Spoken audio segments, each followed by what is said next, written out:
চার দোকানে বসে এক বুড়ো টুলটুলে কাশতেছে। এর মধ্যে আর একটা ছেলে আইসা ওখানে চা খাচ্ছে। তো নাম জিজ্ঞেস করলো, দেখা গেল যে ওনার পরিচিত একজনের ছেলে। তো বলতেছে, বাপ, তোর আব্বার আমি এই জায়গা বসে কত যে কাশি পাল্লা দিছি, 2-3 মাস দেখিনি, মরিয়ে গেছে নি তোর বাপ?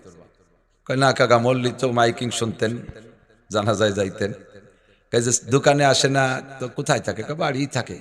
তোর আব্বার যে খুব কাশ ছিল, সে কাশ কি হয়েছে? আমার তো সে কাশই সারতেছে না। কয় কাকা, কে অসুস্থ, তবে কাশ সেরে গেছে, আনার কাশে না। শেষে কি ওষুধ খাইয়ে সারলো? কয় যে শেষে কোনো ওষুধই কাজ হয়নি, এমনি কাশতে কাশতে বল পায় না, সে সালাম দিছে। কাশতি কাশতি বল পায় না বলে সালাম দিছে। বল থাকলে আরো কিছুদিন কাশতো।